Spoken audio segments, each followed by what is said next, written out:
वो सबसे छोटी कौन सी संख्या है जिसे यदि 25, 40, 60 से विभाजित किया जाए तो शेषफल हर बार 7 आता है। तो सबसे छोटी संख्या ये लघुत्तम समापवर्त की ओर संकेत करती है। जिसे 25 से भाग दिया जाए 40 से 60 से तो शेषफल 7 आता हो। तो हम क्या करें, ये तो बड़ा आसान है। ये 25, 40, 60 का लघुत्तम समापवर्त निकाल लें तो जो संख्या मिलेगी वो 25 से कट जाएगी, 40 से कट जाएगी, 60 से कट जाएगी। अगर उसमें 7 जोड़ दें तो 25 से भाग देंगे 7 आएगा, 40 से भाग देंगे तो भी 7 आएगा, 60 से भाग देंगे तब भी 7 आएगा, क्योंकि वो लघुत्तम समापवर्त है उसमें 7 जोड़ा गया तो वो सबसे खुद तो कट जाती है, लेकिन अगर 7 जोड़ देंगे यही 7 हर बार फालतू आता रहेगा। तो 25, 40, 60 का लघुत्तम निकालें और उसमें 7 जोड़ दें तो संख्या क्या है, 25, 40, 60। अब लघुत्तम समापवर्त के लिए तो इनका लघुत्तम समापवर्त निकाला जाए 25, 40, 60। देखो इसमें 5 से भाग जाएगा, 5 से भाग करके छोटा कर दो, 5 25, 5 अठे 40, 12 पंचे 60। अब देखो 2 से भाग दो, ये 5 तो उतर आया, 2 चौक 8 और 2 छक 12, फिर 2 से 5 फिर उतरेगा, 2 दुनाई 4, 2 तिहाई 6। अब कोई कामन गुणनखंड यहाँ नहीं है तो भाग देने से कोई फायदा नहीं, इनको गुणा में ले लो। 5 दुनाई 10, दुनाई 20 पंचे 100। तो लघुत्तम समापवर्त बराबर यहाँ तक 100 हो गया और 2 तिहाई 6 गुणे 6 बराबर क्या हुआ, 600। ठीक। और शेष कितना है, शेष 7 है। इसलिए संख्या बराबर 600 में 7 जोड़ दो, 607। ठीक, ये ऑप्शन नंबर डी सही है। बड़ा आसान सवाल है भाई। अगर 7 बच जाता है हर बार सबसे भाग देने पर तो इस 7 फालतू है लघुत्तम से, तो लघुत्तम में 7 जोड़ दें, उस संख्या हमको मिल गई। छोटी छोटी कहा इसलिए लघुत्तम की बात करेंगे। वो लघुत्तम संख्या ज्ञात कीजिए, वो लघुत्तम समापवर्त ही है जिसे 15, 20, 36, 48 से भाग दिए जाने पर हर बार शेष 3।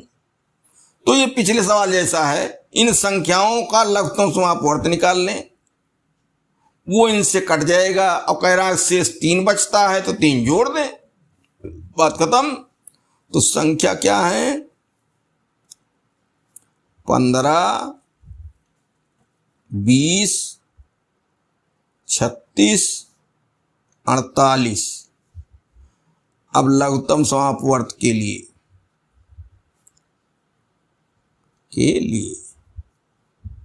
ठीक।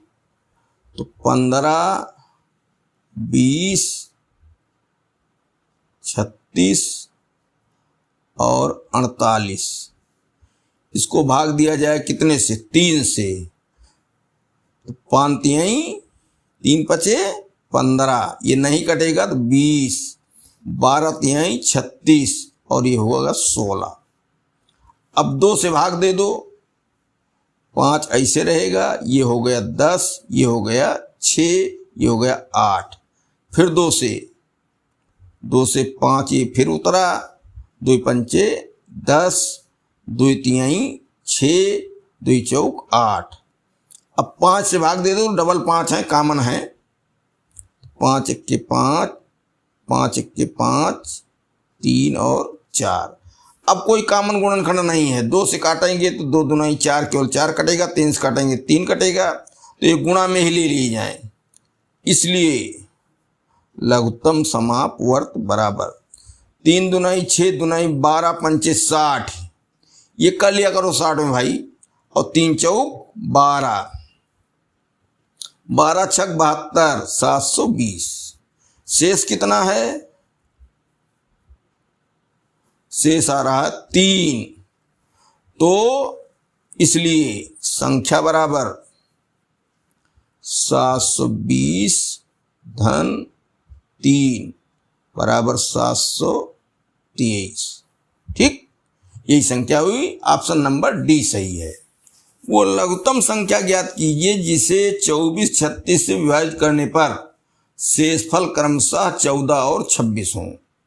ठीक, तो सबके शेष अलग अलग हैं, तो शेष देख लिया जाए। लघुत्तम संख्या का है तो लघुत्तम समापवर्त के लिए बात किया है, तो संख्या बराबर 24 और 36 और शेष क्या है? बराबर 14 और 26। इसलिए घटाओ तो 24 माइनस 14 बराबर 10 और 26 माइनस 36 है माइनस 26 बराबर 10।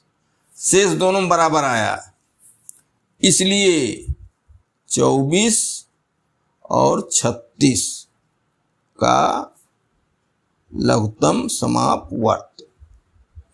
तो 24 और 36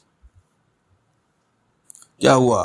2 से 12 और 18, फिर 2 से 6 और 9, फिर 3 से 3 दूनाई 6, 3 त्रिका 9।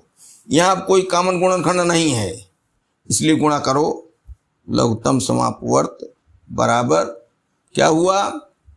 2 दूनाई 4 तिहाई 12 दूनाई 24 तिया 72। ठीक, ये हो गया 72। इतना गुणा कर लिया करो। इसलिए शेष कितना रहा है? यहाँ सब में समान 10, इसलिए संख्या बराबर 72 माइनस 10 बराबर 62। वो संख्या हुई 62। ठीक, तो इस तरीके से 24 और 36 से अगर इसमें भाग देंगे तो शेष 14 और 26 आएंगे। ये आएंगे। तो ऑप्शन नंबर कौन हुआ? बी सही हुआ।